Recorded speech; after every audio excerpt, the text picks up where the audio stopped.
Assalamualaikum para pecinta manhwa dimanapun kalian berada. Kali ini Mimin akan melanjutkan cerita penebusan dosa sang kesatria kematian terburuk dalam sepanjang sejarah yang telah melulantahkan dunia dalam kehancuran.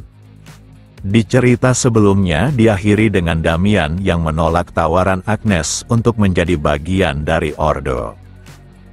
Beralih ke sisi lain, tepatnya di markas persembunyian sang penyihir hitam yang telah dikalahkan oleh Damian.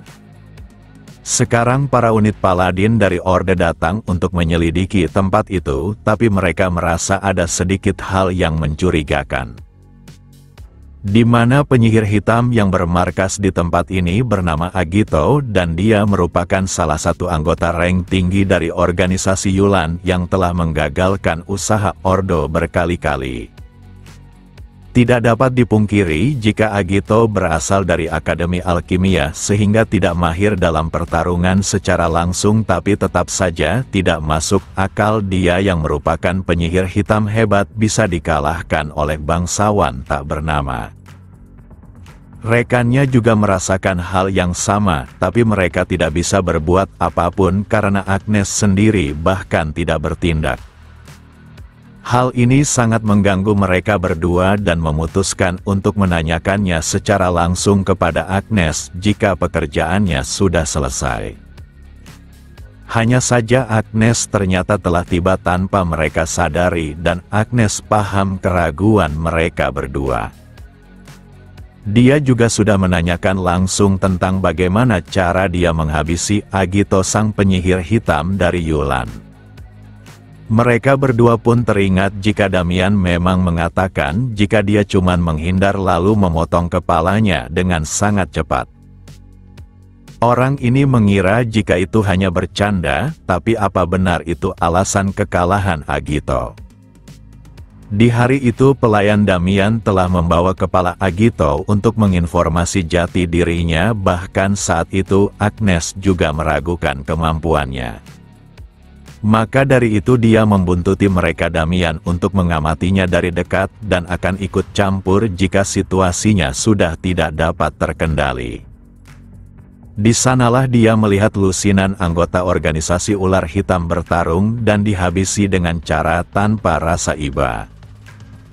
Meski Damian seorang bangsawan yang tidak terbiasa akan kehidupan keras, tapi dia tidak ragu menghabisi targetnya jika diperlukan, bahkan tak ingin memberikan mereka kesempatan untuk bangkit.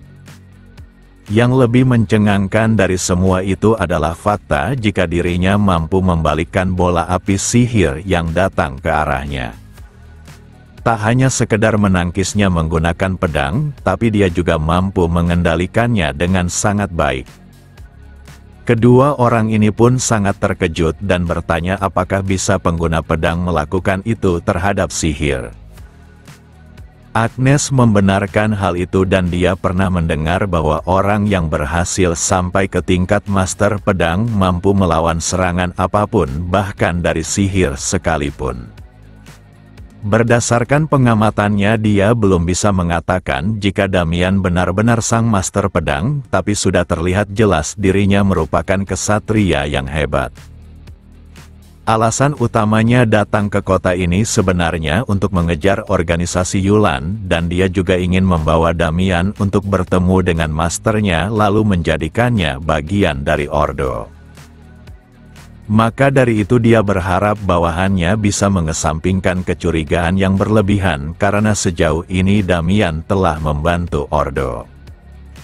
Sementara itu kesatria yang dikirim oleh kepala keluarga Leon Blume telah menginjakkan kaki mereka di tanah tempat keluarga Haken berada. Kesatria ini adalah Olpis dan dia cukup merasa bosan dalam perjalanan kali ini karena begitu damai. Rekannya bernama Lavender dan dia sungguh merasa jijik sebab tempat ini benar-benar banyak kotoran hewan. Di saat yang sama pemimpin mereka menyuruhnya diam karena mendengar bacotan kedua bawahannya membuatnya ingin menghabisi seseorang. Sosok ini adalah Garik sang kesatria resmi dalam keluarga Leon Blume dan dia datang untuk menyelesaikan misi tuannya. Beberapa saat kemudian mereka hampir tiba di keluarga Haken karena rumahnya sudah terlihat. Sebelum ke sana Garik menanyakan apa misi yang diberikan oleh tuannya kepada mereka. Baik Olpis dan Lavender secara tegas menjawab untuk menangkap Damian Haken meski harus melakukannya secara paksa. Garik tidak menyalahkan bawahannya atas jawaban itu, tapi menangkap sampah bukanlah hal yang sulit dan takkan cukup untuk membalas penghinaan yang telah diterima oleh Erwin dan tuannya. Maka dari itu dia sebaiknya memotong tangan maupun kakinya sebelum menyerahkannya kepada tuannya.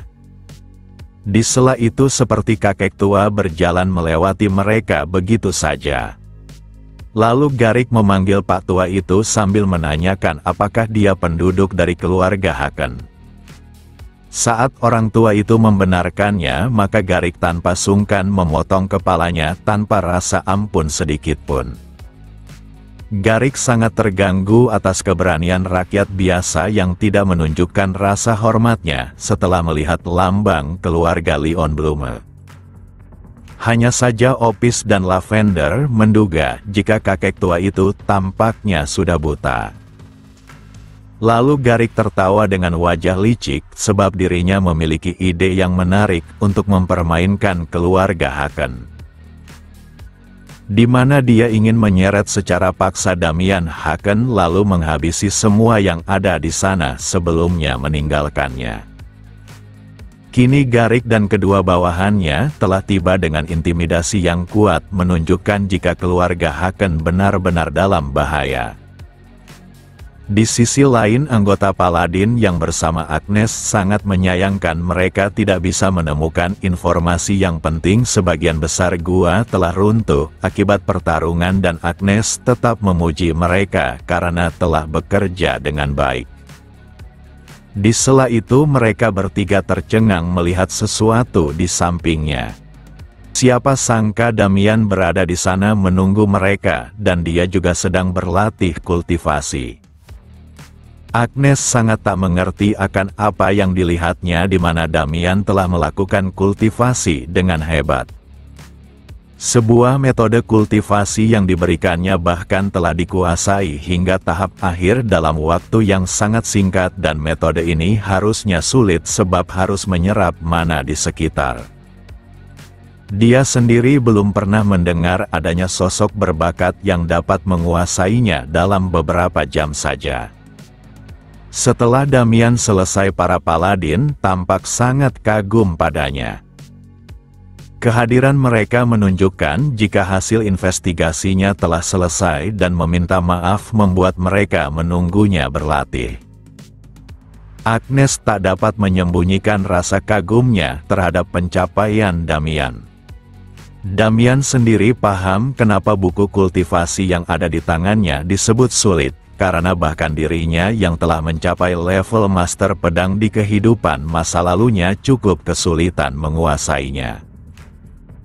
Teknik ini adalah metode kultivasi mana tinggi yang dibuat untuk melengkapi kelemahan dari gaya berpedang yang mengonsumsi mana dalam jumlah besar, sehingga penggunanya dapat melakukan berbagai serangan bahkan pengumpulan mananya pun sangat cepat. Hasil ini benar-benar sangat memuaskannya, tapi dia sedikit canggung ketika ditatap seperti saat ini. Lalu Damian harus menyingkirkan rasa aneh ini dan mengingatkan jika saat untuknya makan. Di saat yang sama dirinya merasa hasrat membunuh yang begitu kuat. Dengan ini maka dia yakin jika hama yang mengincar keluarganya telah datang. Dia pun izin pamit terlebih dahulu karena harus menyelesaikan sesuatu dan Agnes dapat bersantai dalam perjalanan pulangnya tanpa berusaha mengikutinya. Setelah mengatakan itu maka Damian melesat dengan kecepatan yang tinggi meninggalkan para Paladin. Agnes makin terkesan karena Damian telah menjadi jauh lebih kuat dibandingkan pertama kali mereka bertemu padahal baru beberapa hari saja. Bisa bergerak dengan kecepatan itu menunjukkan jika Damian sudah mampu mengendalikan mana secara sempurna. Hal itu benar-benar membuatnya penasaran sejauh mana batasan yang bisa dicapai oleh seorang jenius seperti Damian. Kembali ke keluarga Haken di mana pelayan pribadi Damian telah dihajar oleh Olpis. Tiap pukulan telah diterimanya, bahkan Victor harus muntah darah dan terus bangkit lalu dihajar kembali. Olpis melakukan ini sebab memerintahkan kepada Victor untuk membawa tuan mudanya, tapi dia menolaknya. Walau dia terus dipukuli, dirinya takkan memberitahu tuannya berada karena mereka pasti berniat jahat padanya. Di saat yang sama kepala keluarga Haken pun keluar sebab mendengar keributan di depan rumahnya. Garik yang masih berada di atas kuda menyuruh anak buahnya untuk berhenti karena si pemilik rumah telah tiba. Paul pun datang menolong Victor yang sudah babak belur. Lalu dia mempertanyakan maksud dari tindakan ini dan bagaimana bisa seorang kesatria yang seharusnya terhormat menyerang rakyat biasa seperti ini. Akan tetapi bagi Garik tindakan ini bukanlah apa-apa dibandingkan apa yang dilakukan keluarga Haken kepada keluarga tuannya. Tanpa basa-basi lagi Garik memberitahu maksud kedatangannya di mana tuannya menginginkan putranya. Jika dia menyerahkannya secara sukarela, maka Garik takkan mengganggu wilayahnya sekaligus mengampuni semua orang di dalam rumah ini, dan Paul hanya menatap tajam sebab duel kedua tuan muda berlangsung adil, tapi mereka masih menyimpan dendam. Walau Garik mengatakan akan mengampuninya semuanya, tapi saat Paul sudah menyerahkan putranya, maka dia mengubah wilayah Haken menjadi lautan api. Namun di luar perkiraannya terjadi di mana Paul Haken enggan menyerahkan putranya apapun yang terjadi. Garik cukup terkejut, tapi dia akan mencoba memahami kasih sayang seorang ayah pada putranya. Maka dari itu dia memerintahkan kedua bawahannya untuk menyeret Damian keluar dan menghabiskan siapapun yang menghalanginya. Saat ingin menghabisi Paul, tiba-tiba saja mereka berhenti disebabkan intimidasi yang begitu kuat. Damian telah tiba dan berteriak agar mereka berhenti jika tak ingin mati di tempat di mana mereka berdiri sekarang. Garik terkejut karena aura kehadiran yang sangat kuat itu terlambat disadarinya, padahal sudah sedekat ini. Lalu Opis menanyakan siapa orang yang beranggapan ikut campur dalam urusannya. Saat ingin melakukan sesuatu terhadap Damian, tiba-tiba saja tubuhnya tak bisa digerakkan lagi. Walau sudah memaksanya, tapi tubuhnya seakan menolak untuk menyerang. Lalu Damian mendekati ayahnya sambil menanyakan keadaan mereka berdua. Ayahnya baik-baik saja, tapi Victor telah dihajar cukup parah. Damian menganggap mereka beruntung karena Victor masih hidup.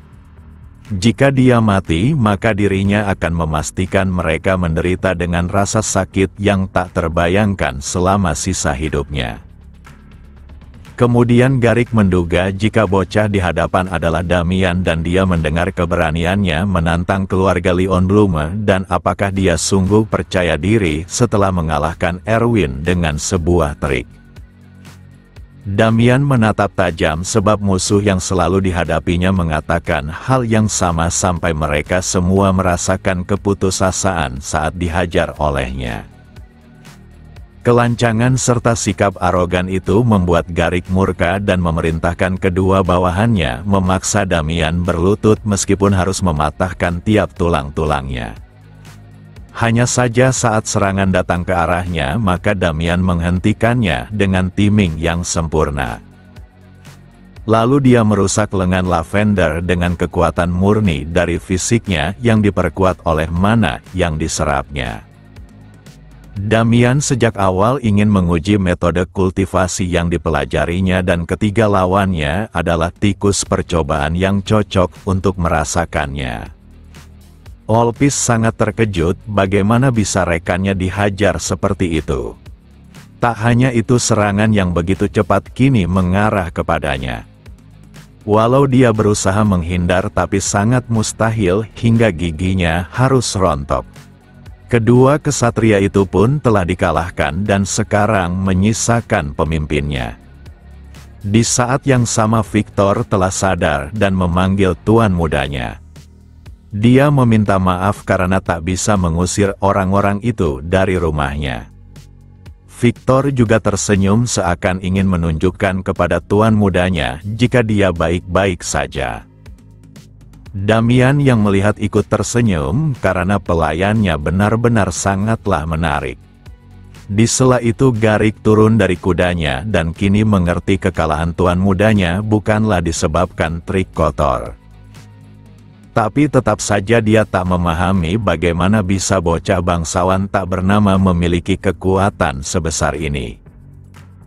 Damian tak perlu membuat Garik mengerti karena dia hanya perlu membuatnya menyesal karena telah berani menyentuh keluarganya. Garik kini mengerti apa yang terjadi dan semua keraguannya telah terjawab. Yang benar saja Garik malah menunjukkan dan menyebut bocah di hadapannya bukanlah tuan muda keluarga Haken. Ucapan itu membuat Damian dan yang lainnya terkejut atas pikiran Garik.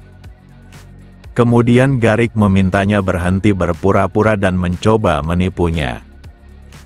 Dia menganggap Damian hanyalah orang liar yang mencoba merusak kemakmuran keluarga Lionblume dan menyamar menjadi Damian Haken. Lalu mengalahkan tuan mudanya dalam duel untuk merusak reputasi keluarga tuannya. Garik tak dapat menahan amarahnya lagi dan akan menghukum orang yang berani menargetkan keluarga Lionblume. Damian benar-benar tak menyangka kesatria keluarga Lionblume tak memiliki otak dan hanya mengandalkannya kekuatannya. Sekarang pertarungan takkan terhindarkan dan Damian juga ingin mengakhirinya secepat mungkin dengan rasa sakit yang harus diderita musuhnya.